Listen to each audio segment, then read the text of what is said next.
Dans le grenier vide, je tiens la lettre où ma grand-mère annonce à Marcel qu'elle attend un enfant, et le silence de 70 ans me tombe dessus comme un mur. La voisine, Madame Delaunay, ignore tout de ce secret, et ses yeux humides me confirment que personne n'a jamais su. La fleur bleue, toujours pressée entre les pages de l'album, semble attendre elle aussi une réponse que je n'aurai jamais. Le visage de ma mère n'a pas changé quand elle a vu la photo de l'homme en uniforme. Ma mère m'a dit qu'elle avait vu cette fleur bleue une fois, dans le missel. Madame Delaunay a reconnu Marcel sans hésiter, et m'a dit que tout le quartier savait. 70 ans de silence, mais elle avait gardé chaque lettre dans une boîte en pain. Mais pour comprendre ce silence, je dois remonter au soir où j'ai ouvert cette boîte. Je ne l'ai pas ouvert depuis le premier soir. Ce soir-là, je l'avais feuilleté sur le canapé, assise en tailleur, et j'avais regardé chaque page une par une sans rien comprendre. Des visages. Des dizaines de visages. Des hommes en costume sombre, des femmes avec des coiffures que je n'avais jamais vues ailleurs que dans les films, des enfants au regard sérieux, figés dans des poses qui devaient durer 3 minutes à l'époque. Et en dessous de chaque photo, une légende écrite à la main, à l'encre bleue, dans une écriture appliquée que je connaissais bien. Celle de ma grand-mère. Mais les légendes ne disaient rien. Maman, 1938. Tante Louise, mariage. Louis et Bernard, plage. Des noms, des prénoms, rien que je puisse relier à quoi que ce soit. Ma grand-mère s'appelait Marie, pas Louise. Mon grand-père s'appelait Robert. Je n'avais jamais entendu parler d'un Louis ou d'un Bernard. J'ai appelé ma mère le soir même, et elle m'a dit « Ah, cet album. Il était dans le buffet, avant. Je ne sais pas qui sont ces gens. Ta grand-mère n'en parlait jamais. » Jamais. Le mot exact qu'elle a utilisé. Mes doigts ont commencé à trembler en reposant le combiné. Pas de colère. Quelque chose d'autre. Quelque chose qui ressemblait à ce moment où on ouvre une porte qu'on croyait verrouillée et qu'on découvre qu'elle donne sur un couloir qu'on n'avait jamais vu dans sa propre maison. Je travaille dans un cabinet de conseil à Bordeaux, rue Vital-Carle, pas très loin de la place de la Comédie. Je passe mes journées à analyser des données, à repérer des anomalies dans des tableurs, à chercher ce qui ne colle pas dans des séries de chiffres. C'est un métier de détective, mais avec des nombres. On m'a toujours dit que j'avais un talent pour trouver ce que les autres ne voient pas. Je n'avais jamais réalisé que ce talent s'appliquait aussi au silence. L'album est resté sur la table. Ma mère est passée 2 fois, elle l'a regardé, elle n'a rien dit. La deuxième fois, elle a tourné la dernière page, a vu la photo d'un homme en uniforme, debout devant une bâtisse que je ne reconnaissais pas, et elle a refermé l'album sans un mot. Son visage n'a pas changé. C'est ça qui m'a frappé. Son visage n'a pas changé du tout. Comme si elle avait appris, depuis le temps, à ne rien laisser paraître. Le problème, c'est que je n'ai jamais su ne rien laisser paraître. Je pose des questions. Yegrate. Je cherche. Le samedi suivant, je suis retourné dans la maison. Pas la mienne. Celle de ma grand-mère, rue Notre-Dame, dans le quartier des Chartrons. La maison était vide maintenant. Les meubles partis, les tapis roulés, les murs nus avec leur rectangle plus clair à l'endroit où les cadres étaient accrochés depuis 70 ans. L'agent immobilier m'avait donné les clés pour un dernier passage. Pour vérifier que vous n'avez rien oublié, avait-il dit. Je suis monté au grenier. L'endroit sentait la poussière et la mémoire. Pas la poussière ordinaire, celle qui se nettoie. Une poussière épaisse, celle qui s'installe quand personne ne monte plus.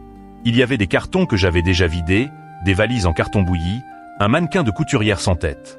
Mais je savais ce que je cherchais. Je l'avais vu le premier jour, et je n'avais pas eu le temps de m'y arrêter. Sous une pile de draps jaunis, il y avait une boîte en bois. Pas une boîte décorée, pas un coffret. Une simple boîte en pin, clouée, avec un couvercle qui tenait par un loquet rouillé. Je l'ai ouverte. À l'intérieur, des lettres. Une 50aine, peut-être plus, attachées par une ficelle de coton qui s'effilochait. Les enveloppes étaient adressées à ma grand-mère, au nom de jeune fille qu'elle ne portait plus depuis 1958. L'écriture était la même que celle des légendes de l'album. Je suis redescendu avec la boîte sous le bras. Je l'ai posée à côté de l'album sur la table de la cuisine. Et j'ai attendu que ma mère parte pour les ouvrir. C'était une erreur. Pas les lettres. Les lettres étaient magnifiques.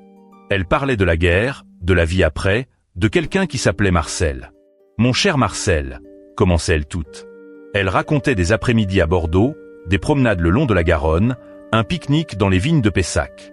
Elles parlaient d'un enfant qui allait naître. Nous l'appellerons Pierre, si c'est un garçon. Comme toi. L'erreur, c'était de les avoir lus seuls, à minuit, dans une maison vide, avec l'album ouvert devant moi, comme si je faisais une enquête. Parce que j'ai commencé à comprendre. Les photos, les lettres, Les noms que ma grand-mère n'avait jamais prononcés. Marcel, Louis, Bernard, Pierre. L'enfant qui allait naître.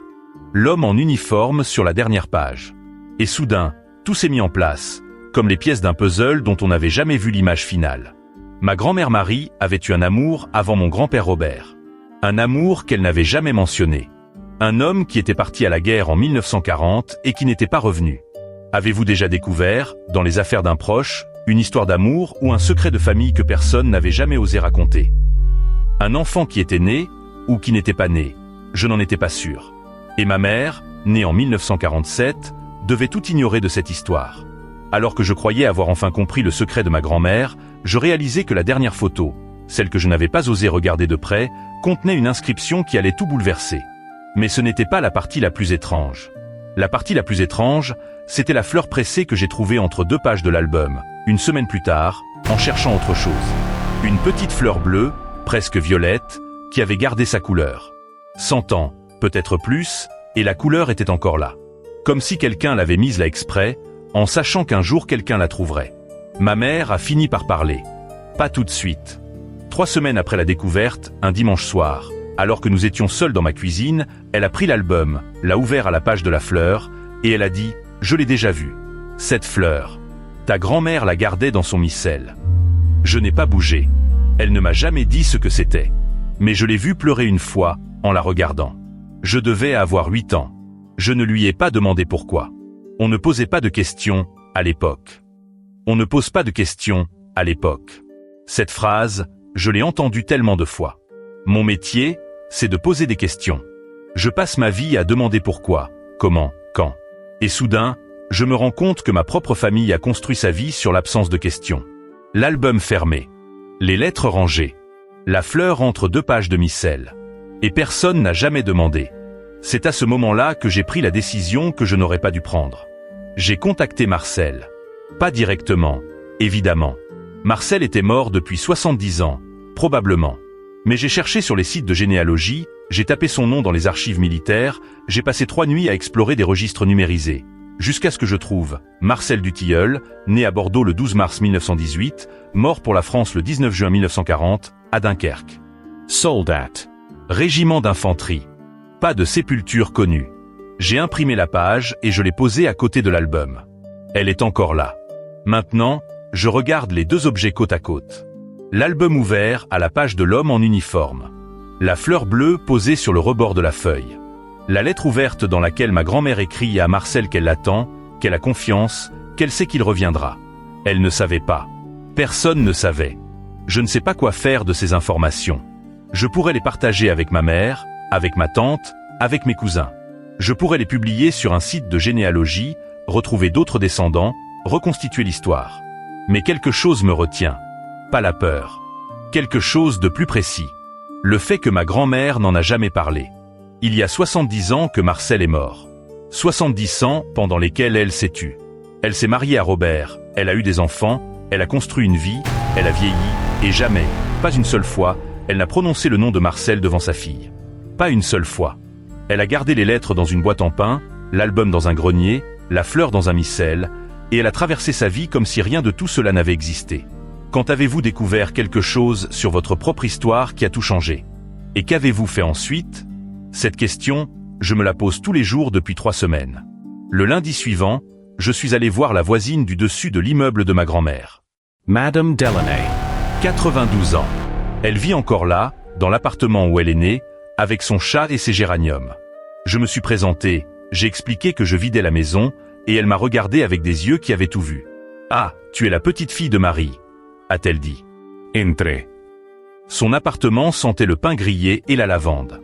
Elle m'a fait asseoir dans un fauteuil qui craquait, elle a posé une tasse de café devant moi, et elle a attendu. Ces visages que vous avez vus dans l'album, je les ai tous connus. Et ce que votre grand-mère n'a jamais dit, c'est qu'elle a choisi de les effacer. L'album était dans mon sac. Je l'ai sorti. Je cherche à comprendre. Ai-je dit.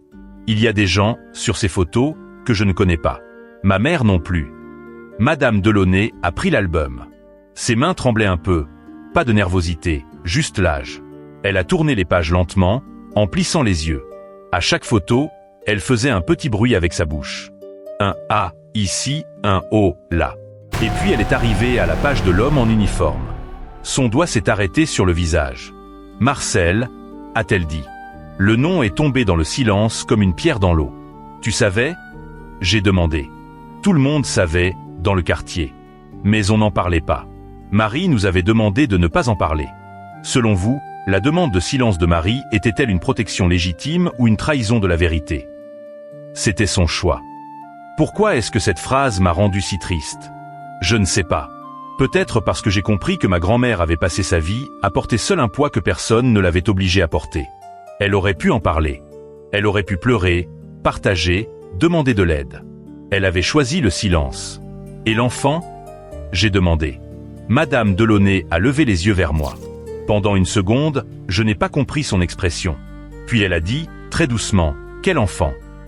Je lui ai montré la lettre. Elle a lu. Et quand elle a relevé la tête, ses yeux étaient humides. « Je ne savais pas », a-t-elle dit. Personne ne savait. Alors voilà. J'ai découvert le secret le mieux gardé de ma grand-mère. Un secret qu'elle avait emporté dans sa tombe, et je suis la seule personne vivante à le connaître. Je n'ai rien à en faire. Je ne peux rien en faire. Ma grand-mère est morte. Marcel est mort. L'enfant était-il né? Était-il mort aussi? Je ne le saurai probablement jamais.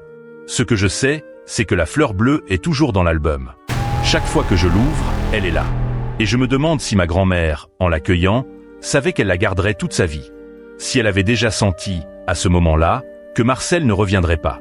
Il y a des silences qui ne s'expliquent pas. Des secrets qui ne demandent pas à être révélés. Je pourrais passer ma vie à chercher la vérité sur l'enfant, sur ce qui s'est passé entre 1940 et 1947. Je pourrais éplucher les registres d'état civil, les archives hospitalières, les listes d'orphelins. Mais à quoi bon? Ma grand-mère a choisi de ne pas dire. Elle avait ses raisons. Et ces raisons, elle les a emportées avec elle. Alors l'album est resté sur la table. Je ne l'ai pas rangé. Je ne l'ai pas remis au grenier. Il est là, ouvert à la page de Marcel, avec la fleur posée sur le bord. Le matin, en buvant mon café, je le regarde. Je ne sais pas pourquoi je ne le referme pas. Peut-être parce que je veux que quelqu'un d'autre le voie. Peut-être parce que je veux que ma grand-mère, quelque part, sache que quelqu'un a enfin regardé. La maison sera vendue dans 2 semaines. J'y suis retourné hier, pour la dernière fois. Les murs étaient peints en blanc. L'acheteur avait déjà commencé les travaux. Je suis monté au grenier. Il était vide. Le sol en bois nu, la lucarne poussiéreuse qui laissait passer une lumière orangée, et rien d'autre. Plus rien à découvrir. Pourtant, je suis resté là, debout au milieu de cette pièce vide, à écouter le silence. Et j'ai compris quelque chose que je n'avais jamais compris avant. Ce n'est pas l'objet qui compte. C'est le geste de l'avoir gardé. Ma grand-mère aurait pu jeter les lettres, brûler l'album, oublier Marcel. Elle ne l'a pas fait. Elle a gardé chaque trace, chaque photo, chaque mot écrit. Elle les a cachés, oui, mais elle ne les a pas détruites. Comme si elle attendait que quelqu'un les trouve. Je suis descendu. J'ai fermé la porte. J'ai rendu les clés à l'agent immobilier. Et je suis rentré chez moi. L'album est toujours sur la table. La fleur bleue est toujours entre les pages. Je ne l'ai pas déplacée. Je ne l'ai pas mise dans un cadre. Elle est là, comme elle était depuis le début, attendant simplement d'être vue. Peut-être que c'est ça, la seule chose que j'ai vraiment comprise. On croit qu'on cherche des réponses. Mais en réalité, on cherche juste la permission de regarder. Cette fleur bleue dans l'album, tu l'aurais gardée ou partagée. Si cette histoire t'a serré le cœur comme une fleur pressée, mets un like. Si tu sais ce que c'est découvrir un secret que personne n'a jamais raconté, abonne-toi.